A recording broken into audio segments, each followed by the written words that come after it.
Siddhant, Vidur, hi, good to have you with us. How have you been? Great to be here. We're super excited to do this. We've been looking forward for the last 2 weeks.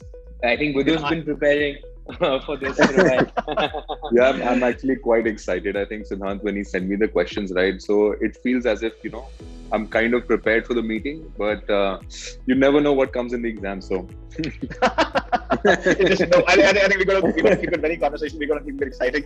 And I think anything around food, right, has to be exciting at many levels, right? I think the way we've kind of grown in our palate, in our appetite, right, and our experimentation as a country has been absolutely spectacular. Like last 2.5 years have been phenomenal for food businesses, right? Of course, a certain segment of food business have had a difficult time, but I think in general the way the audience has improved is phenomenal, right? I think that they're willing to try and experiment so much, right? And the good part is that cooking at home is something which has become so much more serious, right? It's become an engagement of sorts, which honestly, in a certain form and way, we were a chauvinistic society, right? Right? And I think that nuance has completely changed, which makes it very, very exciting. And I think that's absolutely fantastic, right? I think this is just a starting point of sorts when it comes to food as a category in D2C sphere. So super excited with that foundation, right? With that base.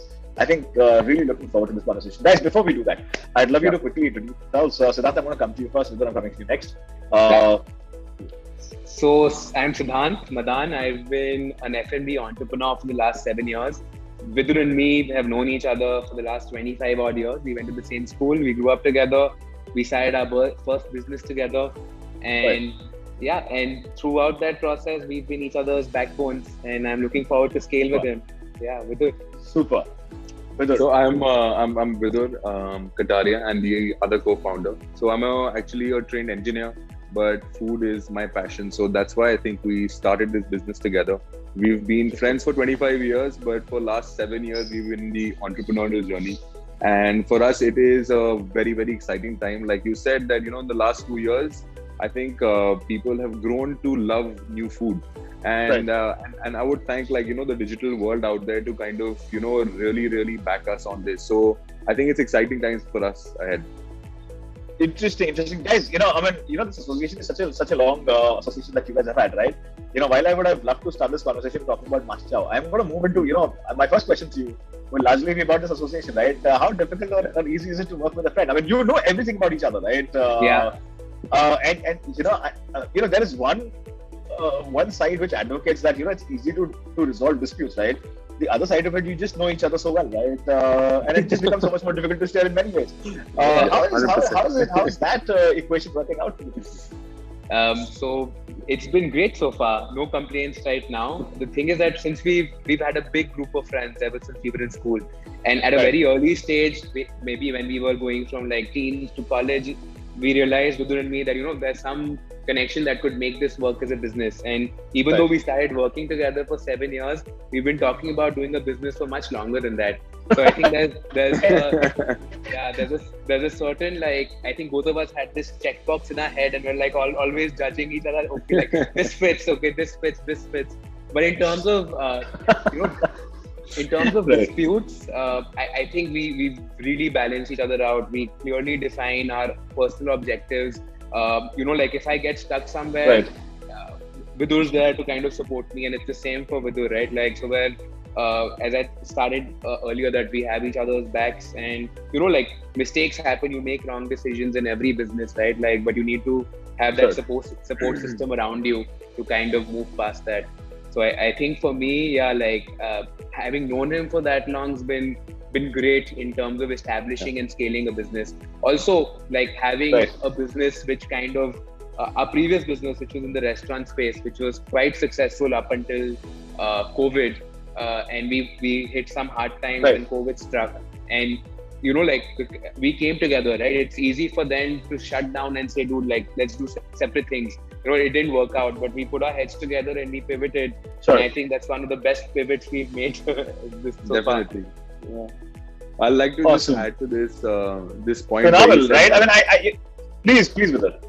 Yeah, so one advice to whoever is watching this, or whatever you write about this, I think doing business with friends is one of the hardest things to do. But it is one of the best things to do as well. Because the thing is, as an advice I'll give you, in between partnerships, right? One needs to be the patient one. And I think it kind of solves the entire matter. So for us, like, you know, it's like a perfect synergy which is there. Though yes, we have, like, you know, tough times as well, but I think we break through it. And the important thing is that, you know, if it's just a friendship also which is there, I think we can call each other at 2 o'clock in the morning also. There's no stress. No, guys, you know, why did I ask you that question is that, you know, because, you know, food is something, but of course, is your association, right? But food is something which is just so subjective, right? So while you could be friends forever, right?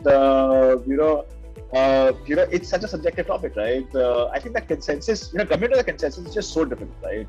Especially in a market like the one we are in, right? It's almost madness. No, definitely. I think for us, right? Cool.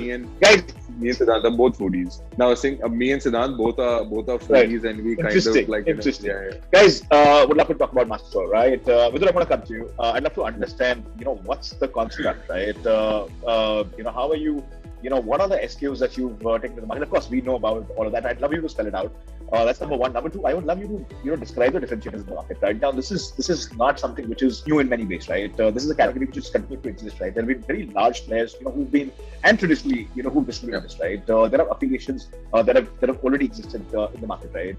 I'd love you to give us, you know, what are those differentiators, SKUs and differentiators with which you entered the market, right? And you know, how are you building that affiliation, that sense of belongingness, right, when it's consumer, right? Because food is something which is very personal, right? You have to get it right. Would love to understand the thesis behind that. For us, right, it's quite important to understand who our customer is. If we were having this conversation about 5-6 years back, it would be completely different. Like you said, in the last 2-3 years, right, food has become so popular with new things that are coming along, with people getting educated on the digital media, that, you know, wanting to know, you know, seeing new stuff, but they can't really, you know, associate themselves with it. So now the thing is that, like you said, there are players already in the market, whether it be, you know, giants who are doing Szechuan sauces, whether this, you know, people doing just basic stuff. There's not been any innovation with the kind of growth what the people are wanting, like the new flavors that they're getting into. The giants are not really doing anything about it. What helps us stand out is that one, that we innovate really well in our flavors, whether it's towards the Korean culture, whether it's Thai food. We actually see ourselves in the complete Asian umbrella. So anything to do with Asian food is going to be leading towards with MasterChow. And we consider ourselves as a digital brand. So what we do, and one of our strong points, is that we relate to our customer on a digital level. So, you know, we showcase new recipes that you can make with our sauces. Our products itself are such that, you know, like you said, that cooking at home has become very popular. Now, everyone is not a chef. So if you have to make a nice Oriental dish at home, you need about 10 or 12 or 13 ingredients to kind of create that perfect dish. And MasterChow there comes in hand, gives you a perfect solution that you need only one sauce, where the concussion of a stir-fry sauce has already been made for you. All you need to do is to have your raw materials at home, whether it's noodles, veggies, chicken, or anything that you want to add on. And you put this sauce about 3 to 4 tablespoons. Within under 10 minutes, your food is ready. So you get like a perfect Oriental meal at home, which you've cooked by yourself. So it gives kind of a confidence with new flavors, and it also gives the you know, day-to-day boring meal, like, you know, a break where you can actually cook and have a nice Asian meal at home. And that's what we feel that, you know, our products, which are going to be leading on for the future as well, is all going to be very innovative. We consider ourselves to be a better product which is there in the market, because we don't use any, you know, artificial preservatives to kind of increase our shelf life. We do it all on a natural level. Interesting. Sidhanth, do you want to add to that? Yeah, I think Vidur nailed it. Just my only 2 points here is that we own our own manufacturing. So we build everything in-house from scratch, and we love doing that. That means we have a shorter lead time to go to market with innovative products. And I think that's what's actually setting us apart, and we're building quite a cult following around this, that people are coming back for our new innovative flavors. And yeah, Vidur's the champion of flavors. So yeah. Interesting. Super. You know, Guys, now when we talk about Asian cuisines, right? I mean, Chinese is something which has been prominent, right? And not just in India. I think it's been very global sort of a trend, right? I think anyway, it's become almost like a default setting for a very large set of audience, right? But when you talk about say Thai, and when you talk about say some of the other sort of regional cuisines, right? Coming out of say Vietnam, Philippines, so on and so forth, right? Now these are not necessarily something that people have experienced, right? In India, a very small segment would have experienced, right? Largely people would have traveled. This is not a very typical, go-to product of sorts, right? And that's largely because we don't have a reference point, right? And we are a country which operates in many levels, right? Now, in an environment like that, right, how difficult is it to go out and communicate in the industry, right? So I understand where you're coming from, right? You're largely doing it over digital medium, and because in a large way you kind of came through COVID. How difficult is it to convince a customer to go out and buy this, right? And in a way, what you could possibly give me a sense of is what's the demographic which is the highest consumer of, or the most prompt consumer of MasterChow. So I'll step back in terms of when COVID started. Even we kind of felt that the category that we're going to be launching is something that you need to educate someone. Because our instinct of cooking at home is something that I need to add 10 things, only then I can make a nice dish. So definitely it is not an easy job, which is there to build a category. And that's what we have spent in the last 18 months to do, is building that category. But what we've seen alongside is that I think people have been very, very receptive. They've been very accepting about what our product is, because they understand that these are the kind of flavors I have never had before. When we talk about Chinese cuisine being very popular around the world, before Szechuan came into India, right, it was definitely there in the market, but someone just advertised it well, and it kind of flew, because us, like India, China, whether it's Thai, whether it's Vietnam, we have a very, very similar palate. So I think the category creation part would be difficult, but the follow-on of a retention use would be much easier. So the demographic for us who we market towards is someone who's between 20 and 35. That's our core demographic, which is, whether it's young people who are wanting something, different on the dining table, because everyone is kind of bored of having the same dal chawal or some, new sabzi that might be. Right. And we're tired of even Zomato or Swiggy, right? As a delivery food that is coming in, if you're, it's something that, okay, fine, how much can you eat out? And we are aware about what we eat. We want to be healthy. We want to control on what we are eating. So I think this kind of really helps them to understand what our product is. So I think we have a lot to kind of thank the situation as well, in terms of how the digital growth is there to kind of help us grow this brand. So just initial point, yes, category is tough, but I think the follow-on of retention is quite simple. As long as your product is good. Of course, and I think when we talk of numbers, I think a lot of that is going to become clear in the process, right? My sense is, at a distance, I think there's a strong community that you've been able to build, right? I've been seeing a lot of content, for example, that you've been putting, right? And I think there is an inherent temptation of sorts for me to sort of move in, right?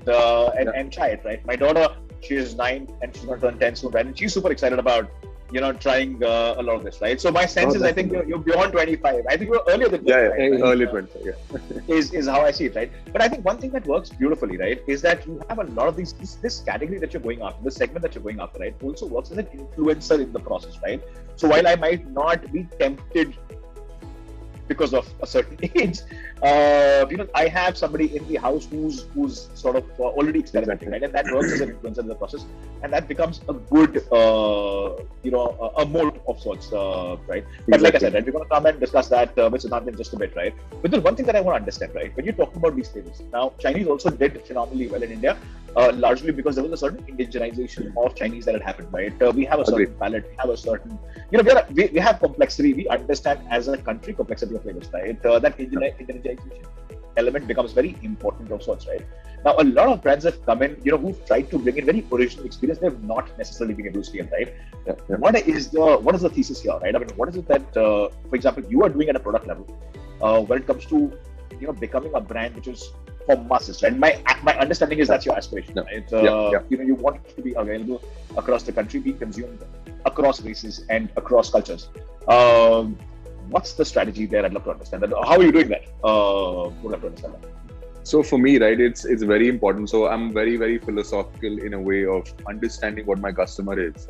And for me, right, I go into like the brain of someone to understand, because all humans, right, they have very, very similar things which connect them all together, and food is one of them. So what I believe is that, if you go to Oriental, for example, and we've kind of, figured that out ourselves with a few products that we have launched in the past, to understand that, if you go true traditional, whether it's Chinese or Thai or Vietnamese food, it is going to be something which is very, very fishy, like in the sense of like, you have that fish oil smell, which is whether it's fermented food. So it will not resonate with us. Our Indian food is like, full of flavor, definitely. So we definitely need a flavor punch, which we kind of consider on all our sauces, that if you have even one bite, it feels as if, I am like, it's something new, something amazing that I've tried. Second is that, I'll give a basic idea of what the or the Indian consumer is. Indian consumer loves two things, that is chili and garlic. I think these are very, very strong. I think it's a very, very no-brainer. If I have to take out a sauce, right? If it's strong on, it's spicy, it is like, has that flavor punch, it will definitely do well. But if I try to take out whether it's a sauce from the Hunan province, which has like, a peanut paste with a little spice in it, it's going to be very niche. It's going to be very like, out of 100 people, maybe 2 people might like it. But if I have a sauce which is chili and garlic, I know at least 75 people will enjoy it. So that's how we construct our flavors. Anything that is new that is coming out in the market, that one thing has to be there, is the flavor punch. And that's what we hold ourselves on, that anything you will have, you will feel like, this is maza aa gaya. It's like if I related to that.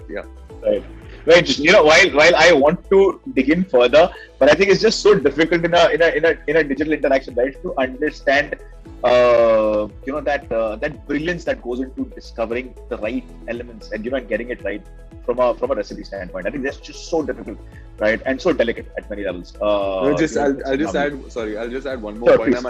I'm actually sitting in our R&D kitchen right now. So this is where all the magic happens. And for us, like, this is my space. Like for me, one day or 2 days out of the week, I will spend here entire day to understand what we have to do. Like we are launching a new product right now, which is going to be coming out in the next few days. So I can talk about it. It's the chili oil. We came up with 12 or 13 batches.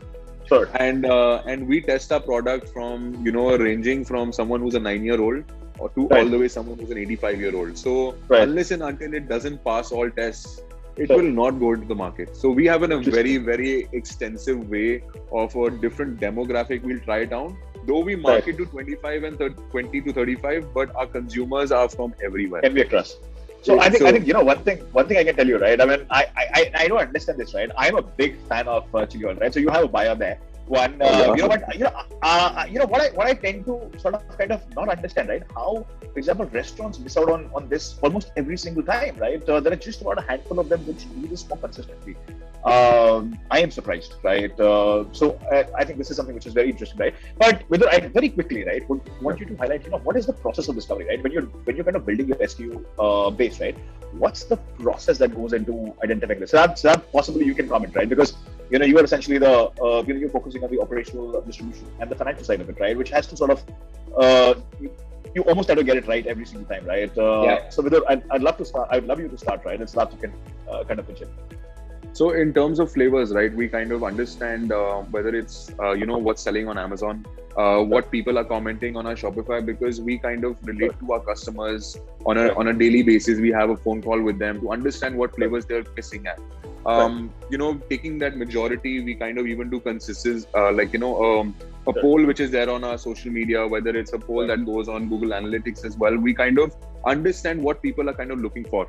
Obviously, doing it from our 40,000 customer base, which is already there, we kind of float this around, try to understand that what is the new flavor you're looking for. That is one point for us we kind of look into.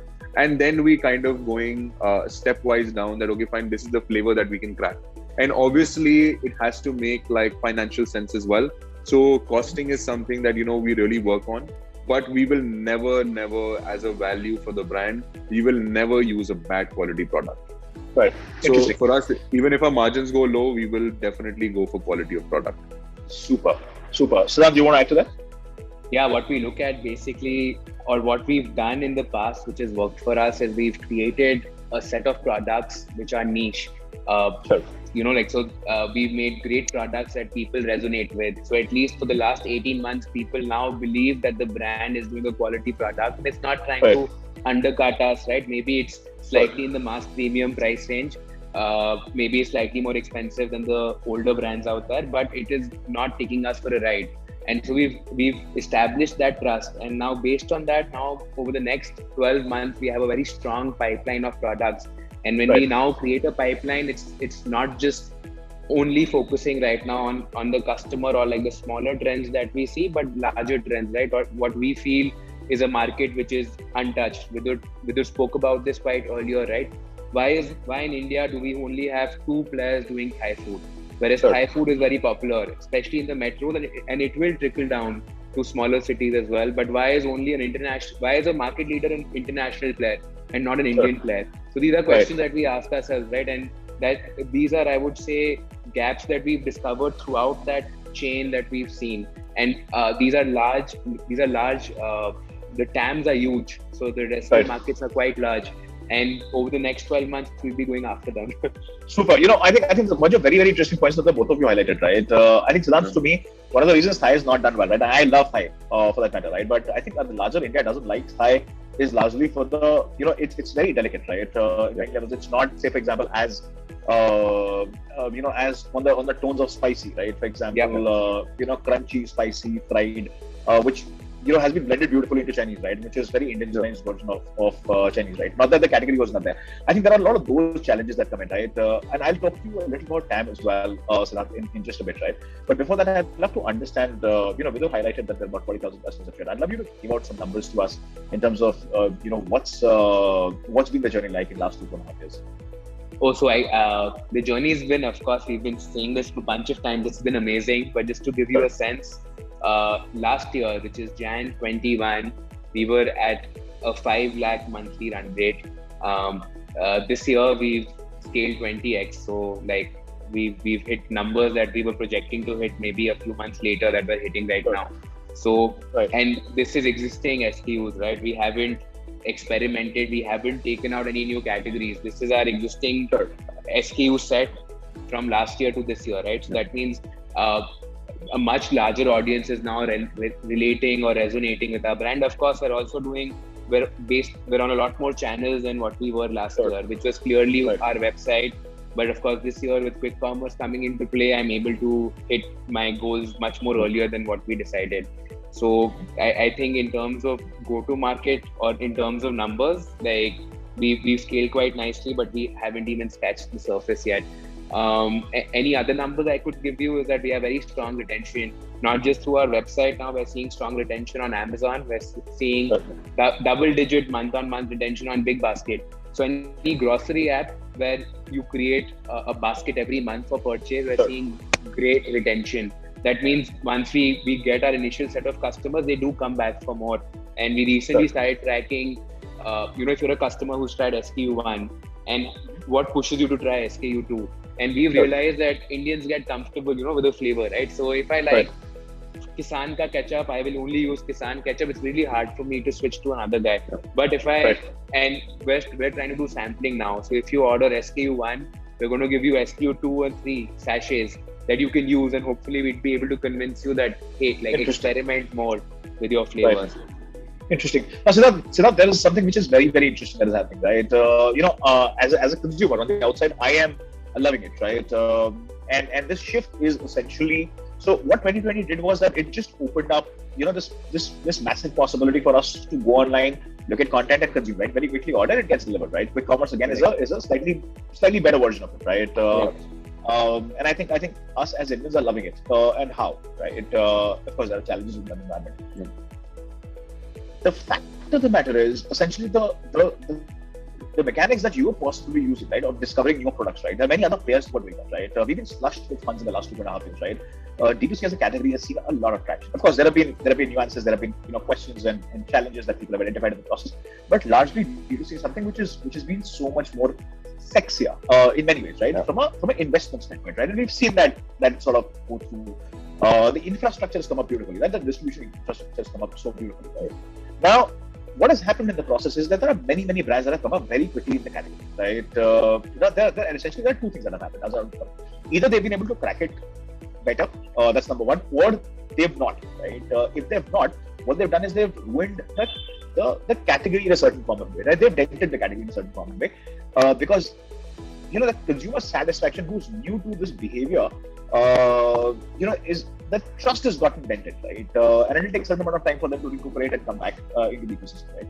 The other thing, and a very critical challenge, is that from a consumer standpoint, now I have 20 options that are there, right? If not similar, at least similar looking in many ways, right? The communication lens will be similar. Now that essentially means your LTV to CAC is going to be just so much more diverse in many ways. I'd love to understand in an environment like that. And today, as an economy, we are kind of going back to the normal, right? Which essentially means that we'll have to look at physical distribution, so on and so forth, right? Now it's a very, very complex environment to deal with, and I'd love to hear from you in terms of how are you looking at it, right? Because this is a very, very challenging space, right? And for you to optimize your resources will be a constant sort of a challenge, right? I'd love to understand how you approaching this complexity. I think that's a great question. I'm just going to break it down firstly, right? So Sure. MasterChow as a brand or any D2C brand can have great products, could be best in class, have high retention, but in this space, if you don't crack distribution, you don't go anywhere, right? You have to be there where the customers are buying you. And over the last quarter, we've been moving more towards an omni-channel approach where we've been digital for all our life. 95% of our revenues come online. As of now, out of that 95%, around 45% is our website revenue.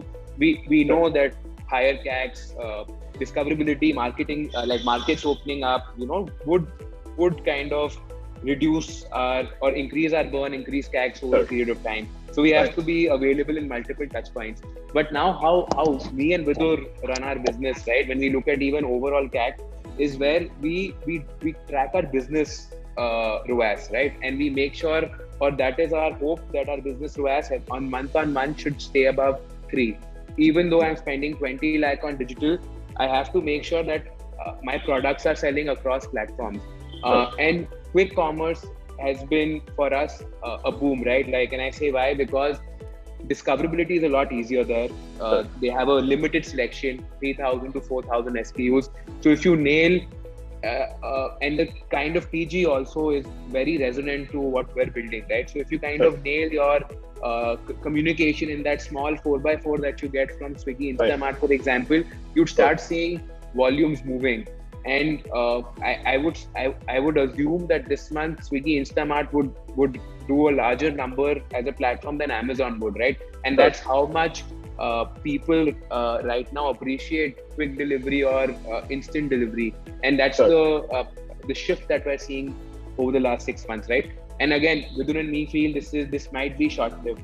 This might be another 1 year till these guys kind of run out of money or consolidate or start pushing us for higher margins, right? But what that's already happening. Exactly. What it does right now, though, is I get to a customer's mind space or household much easier than I can convince them to buy from my website, right? And we see customers now seeing an Instagram ad, right? We do great content, so we have a lot of views, we get a lot of comments, but their end purchase is Instamart. And in terms of how we're tracking this now, is we get UTMs or tracking IDs from Instamart, and now we're sending our Facebook ads to Instamart, right? So when you get instant purchase, and I think this is how, and as we were talking about LTV to CAC, this is how quick or nimble you have to be in your thought process, right? I could be stubborn and I could say, no, you buy from my website, because I have to maintain a particular CAC on my website. But I have to be cognizant of the fact that I have to be available where my customer is, right? And moving one step forward, if they're shopping more towards in modern trade, right? Or they're experimenting newer brands in modern trade through promoters, I have to quickly move to that segment as well. And that's how we've kind of created our funnel over the last, I would say last quarter, and in the next 1 year, when we feel our product or our category expansion is complete, you start seeing more of MasterChow products available in stores near you. Yeah.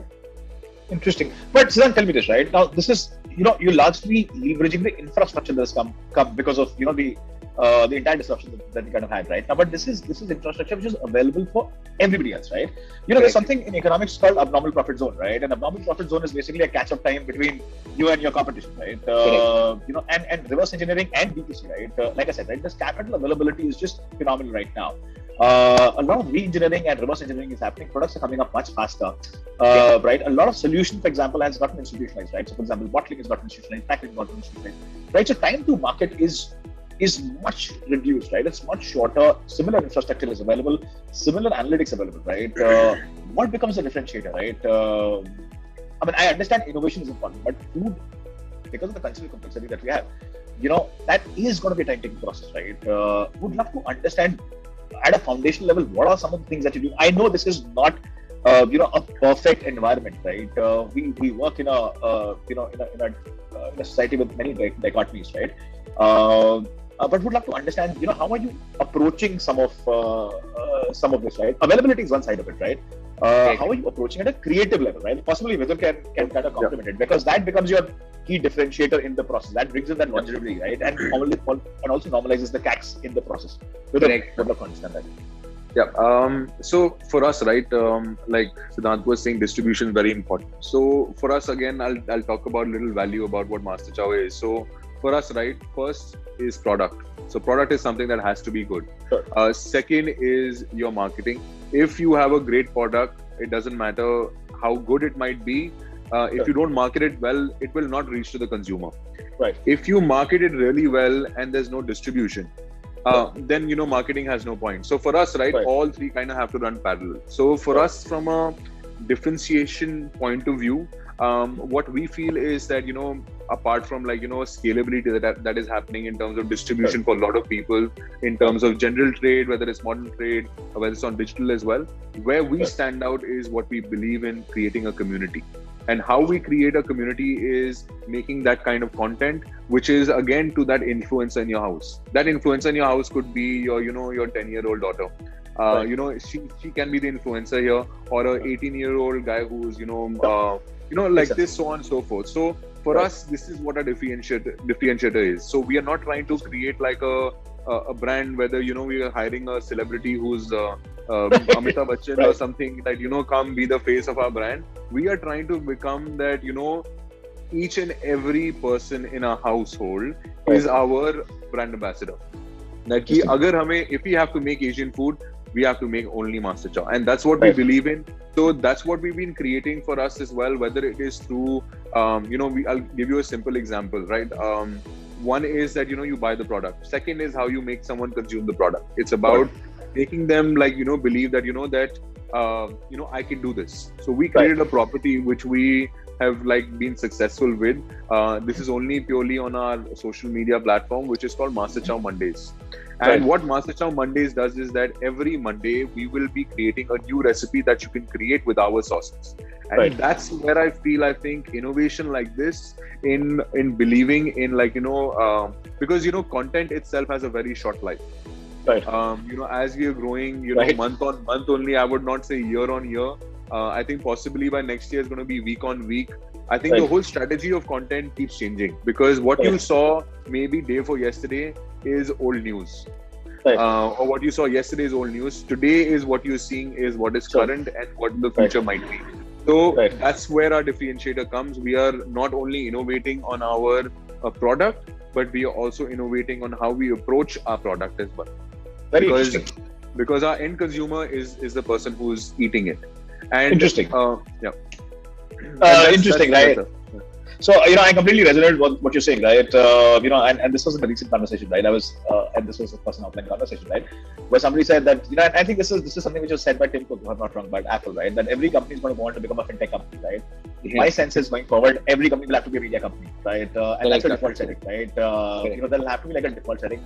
Your ability to continue to communicate and how fast and how agile are you in that environment is going to really define, what you do between, the space between you and your competition, right? That abnormal profit that we spoke of, that continues to expand with your ability to communicate better. I think that's really going to be a defining factor in many ways, right? But when you say what you say, right? Now between marketing communication, right, which is essentially happening in digital, and distribution, right, there comes a layer of experiential, right? While you're doing it, I could be motivated. I'm already geared to try new things, experiment new things, right? But I'm a very small percentile of the overall market that's available, right? Experiential becomes very, very important.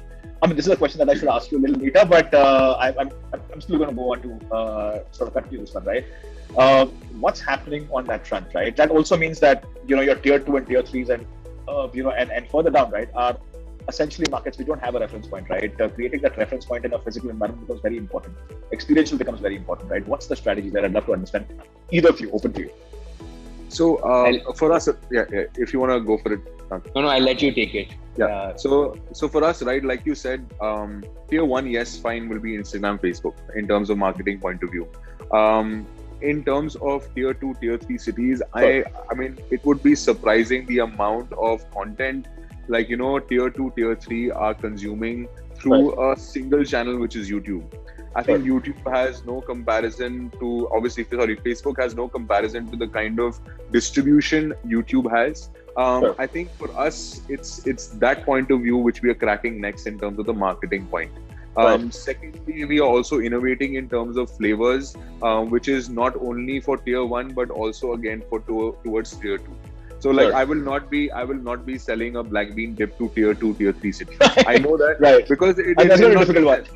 Yeah, it's very कि मैं काला राजमा की चटनी क्यों खा रहा हूँ. It's like that would be the perception. You don't want to call it that. Exactly. So for them, like it won't make sense. So there I would suggest maybe like whether it's a Manchurian sauce that might relate to them. So we understand that point of view, and when we go towards that market side, again this product marketing and distribution, these 3 models kind of has to go side by side with it. Even whether it's with quick commerce as well, they're not going to be only in tier 1 cities. They have expansion plans of tier 2 because they see everyone has a smartphone. Sure. This is what Jio has done 2-3 years back, 4 years back. Right. They've got you addicted with data. Now the thing is, if we don't kind of capitalize on people getting addicted to data, we're very foolish as a business. That's where I see as like for us that if someone else is kind of building something, you kind of add on to it. And like quick commerce, for example, distribution is great, and for us to be on it makes complete sense. Whether it might cost us a little higher, for example, but it will be much faster for us to make someone try a product, because in food, however I might like show great pictures, salivating pictures or whatever, unless and until the person doesn't try the food, it is very hard for someone to convince them. So exactly my point. Thus experiential becomes very important, right? Guys, what are you doing on the experiential side of it, right? I mean, experiential becomes very important, right? Traditional companies do it, newer guys are doing it, everybody's doing it, right? Experiential engagement becomes very important. What are you doing in that front? So in experiential, we have definitely, say for example, in modern trades, we're looking at obviously, having, those tasters which are there. But the innovative part which we are going to be doing it's not innovative in terms of the way we're going to structure it, but it's going to be innovative the way we do it. So events is something which is very popular. The season time is kind of coming, which is September, October, November, December, where the weather is nice. Yeah, so the events there, whether it is a Diwali Mela, whether it is a music festival that is happening, whether it's a gin fest which is happening, or anything that might be, right? We are going to be present there. And that's where I think if someone can kind of experience what they can actually cook at home, which they are eating in those festivals, I think it's the biggest sale point there. Because once you make someone try, it's like, it's a very, very easy sell. Interesting. Sidhanth, I think you're waiting to make a point. I think Vidur's made it. That's awesome. What I was. Yeah. Okay, guys. I think there are like a bunch of others. So I have many questions, right? And I think one session is usually not enough to capture all of these, right? But I'm gonna ask you 2 very critical questions, right? Now, Vidur, the entire thesis of MasterChow, right, and not just for you, but I think for many brands, right? So this could be about your experience, and this could be more at a macro industry level statement that you're making, right? Ever since the markets opened up, right? I think people are itching and craving to go back to the normal, right? I mean, malls, restaurants are filled in a way that we never anticipated they could be, right? They're doing better numbers than what they were doing pre-COVID in many ways, right? People have in a way started to respect this luxury that they have of going out, right? The good part is fintech, for example, is taken off, right? A lot of people have availability of credit cards, right? I mean, that's a very, very critical, foundational stone for growth of an economy, right? For trade to happen. That's something which has moved phenomenally, right? I think people have had savings also in the last 2.5 years, right? Now, my question is that, while people cooked at for last, this period that they were largely at home, right? Today, everybody is itching to go back, right? Even the hybrid space, people are itching to go back, right? That experience has become just so much more important in the process. What is also happening is there's a certain fatigue which is coming in, and I'll give you an example of that, right? So I actually, because everybody wanted to grow healthy, I recently purchased an air fryer, right? And you're super excited about it, and you're typically how an IC curve moves, right? You're very excited about the first week, second week, third week, and then fourth week, you're like, oh, okay, whatever, right? And it starts to taper down, right? It starts to plateau out in many ways, right? How are you looking at that as a complexity? Because that's something which is for a lot of D2C brands, which were built on the thesis that hybrid and at-home consumption is going to be very, very heavy. A lot of that is if not plateauing out, but I think the kind of growth that the momentum that they saw is not necessarily as much. So there are two sides to it, right? One is this side of it, which is out there physical. Second is the aspirational element, which you've referred to, right? When you're saying consumption of content and so on and so forth, right? It's a complex piece. How are you looking at this? I don't know, tricky piece of sorts. What's your thought about that? So I think you got it spot on in terms of even me and Sidhanth both also have been like revenge going out. Like I think like everybody, we've been wanting to kind of experience new stuff again. Like go meet, be social. I think this is a pattern which is coming. But what is really triggered in terms of the human mind, right? I think 2 years is a long period of time to help understand that eating better is good for you, right? So adding on to that, I think we are kind of relying on the fact that and we see that whether it's in our growth of our business as well. If yes, I would have said that once COVID is shut down, or like people are going out, our revenue is going down, then I would have a different thought process. But here we've kind of felt that our revenue is also increasing month on month. Our relatability to our customers is also increasing. But what I see here is that we are trying to be an end user as say whether it's a weekly product or a daily product with MasterChow.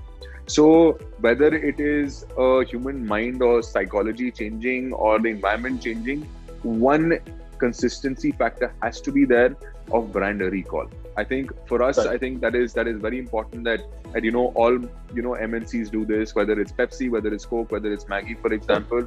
These three are the largest known brands in India, and they till today they market themselves. Why they do it is only because of brand recall of consistency, and we also the fact that you cannot recreate that at home. Exactly, and then that's one of the strongest points, right? If again I have to cook that Oriental food or whatever the product might be which we have in the pipeline, it's that daily use or a weekly use is what we're trying to build here. Whether you go out or not, tomato ketchup is going to be used in your house. Whether you go out or not, Maggi is going to be there in your house. So it's something we are building towards that model from a better for you product. So it's not that we are only kind of giving you really good meals, whether it's lunch or dinner, but we are also going to be solving for a snack. We are also going to be solving for time where you don't maybe in the future, like 10 minutes right now seems like great having a meal, but in the future people will say मेरे पास ना 1 minute है. I just have 1 minute to solve everything for me. I think that's where we are leading towards, because I think the attention span, everything is going smaller and smaller. So I think we have to adapt towards it. So I think that consistency of brand recall is very important, and this is what we believe in. I'll give you a small example of it. Like say for example, one of the content team, they said that look, MasterChow Mondays might not be possible. I said, look, we have been consistent on it for the last 12 weeks. We are not going to miss. It doesn't matter. We will figure it out. 1 hour before the post had to happen, we did the shoot, we did the edits. And that is something what we believe in is brand recall. And I think if we do this for the next, say, like 3 years, because like you asked us about the big picture, we don't see ourselves as a business of 6 months. It takes time. It took Maggie 20 years, possibly with the kind of marketing like potential we have, or the distribution of marketing potential today we have. I think we can kind of grow the same kind of value in the next 5 years. So for us, we see this as a next 10-year like proposition that you have to be there. And India is someone that it's a shark world. So if you are not there, someone else will come and grab you and take it. So I think that's where we, and at a cheaper price. Yeah, exactly. And that's one thing I can have a full conversation about, this cheaper price. And I think we gotta save some of that for the next conversation, right? Sidhanth, do you want to add to what Vidur said? Yeah, just so an overall macro picture, right? As you mentioned, D2C brands are going to struggle with the new age world, where now things are going offline rather online, right? That there are brands that are doing certain categories that were very popular during the COVID times, right? And now they're not, and they're struggling to scale. Whereas for us, irrespective of COVID, we always went for categories which had large TAMs, right? So my closest competitor, or the competitor that I feel I want to kind of take over, is a 600 crore company pre-COVID, right? It might be slightly more than that. And that's what gives me and Vidur, and that's why we have our laser sharp focus towards those guys. Right? Hey, like if those guys were 600 crores, we could be there too, right? So yeah, that's my only point here. Super, guys. Towards the end of the conversation, one thing becomes very critical. I'm going to very briefly touch upon this in this conversation. Right? I don't want to save, like I said, some of it for the next conversation. Guys, when you talk of India, right, we're a very, very price-sensitive market, right? So, we've discussed many facets of it, right? We've discussed the entire aspirational angle to it, right? Content is only flared up. We are rolling to sort of go out there, and I think numbers are already kind of speak for itself. It's unfortunate, right? We're amidst a slowdown, right? Had this been a growth phase of sorts, right? We would have seen very, very different numbers, right? Very different. Now, one major challenge, right? When I look at MasterChow, when I look at all the digital campaigns and so forth, right, is the price point, right? Now, this was in fact in a recent conversation we were kind of discussing this as a very, very critical point, right? That while D2C is doing what it's doing, right, and it's building that direct rapport of sorts with the consumer, distribution is something which is commoditized, right? It's something which is predictable and it's getting sorted by the day, right? At the end of the day, it's the creativity, right? The bigger challenge in creativity is the price of creativity, right? At which somebody goes out and consumes this, right? And for most D2C brands, it's a slightly expensive process because, one, the founders who are doing it for an urban audience. The ecosystem has become a little more expensive from an outreach standpoint. And they have no choice because of, say, limited capital. While there is capital, but there is limited capital of sorts, right? Because there's somebody else who's raising a large amount of capital, right? It's become difficult to, the price points, you have no choice but to pass on that higher price to the consumer, right? What's your sense of it? How is it that you're looking at it, right? Because, that is leading into a certain demand of sorts, right? I'm sure your conversion numbers, of course, there are certain things that we cannot talk about in this session, which are limited to the organization, right? But what is your sense of this? A lot of other brands, for example, the Pepsis of the world, the Cokes of the world, and the Maggies of the world that we spoke of, right? I mean, I remember from the day I was growing up to now, it's still $10 a Maggie, right? Possibly 12, 30, right? If I'm not sure. The Pepsi continues to be the same. The Coke continues to be the same, right? The price elasticity in this category has been so limited in many ways, right? How are you looking at how challenging is that? I know it's challenging, right? And I'd love to, I think, I would use this as a question for other people to understand what you're dealing with, right? Because, on a lot of occasions, you really cannot go out and tell the truth, right? You have no other choice but to pass this on. Would love to understand. So, in fact, go for it. Yeah. So, I was just saying that when we started this business, 2020, right? Like we had certain costs in mind. So when we did our costing sheet, we said, okay, logistics expensive, warehousing expensive, CACs expensive, right? And that's how we built our business because we were a digital business, right? And now we're here and we're going offline and we're going omni-channel. It's slightly cheaper than what we anticipated, right? And I don't know how our competition is doing things. They're actually kind of entering into, I would say, a mass premium price point. So, and as you said, India elasticity is very limited, right? If I have to move volumes, I can only be at a certain price point. And we were always, Vidur and me were always aware of that. But we had low-hanging fruits early on in our journey, which we've kind of taken advantage of, right? But now, as I said very early on, we've built a brand that people trust. We have around 50,000 people following our Instagram, all organic. They understand what they believe in what we do. Now, if we can nail products at a particular price point, whereas we're giving the same quality, we start seeing our business grow multifold. And that's this is one of our greatest challenge. And I think we're closer to a solution now than what we were before. But I think Vidur can also go deeper on this a bit. No, like on this, I'll just add on to it. I think Sidhanth nailed it in terms of the price point which is there, right? So for us, the initial phase of creating a customer, right, we wanted to give that best quality which is there. Now we are moving on to the next phase, which is going and increasing our audience size. And that audience size is completely on a price game. So I feel that whatever product that we might take out, maybe we can't match, like say Maggi or like, you know, the Coke which is there, which is at 10 rupees or 12 rupees. But maybe what we can do is we can launch something at say 15 or 16 rupees. So what we believe is that I think a person, if he understands that, we can make them understand about the fact that, look, this is fine 1.5 or 1.2 times the price, but you are getting these benefits from this, rather than having something which is a fried, unhealthy, you know, cloggy product. You can have a fresh, nicer meal by just paying a 20% or 30% extra. Because I think there the elasticity is there. We are not going to be still going down on the bigger mass category, which is like, you know, saying that even 10 paisa or 1 rupee might affect their purchase rate. We are still not going into that factor. But just to give you a overall horizon picture, right, of how they do pricing, whether it's Maggi or anything. Like if we calculate, say for example, Lay's Magic Masala, right? Lay's has gone from 10 rupees a packet to a 10 rupee packet. Now the only difference what they've done is they've gone from a 55 gram packet to now a 18 gram packet. So the perception of a customer is still the price point, but the grammage and the quantity that you're getting just changes. They have issued the same pack size, whether it's for, like, now Coke is now almost 40 rupees what you used to get for 10 bucks.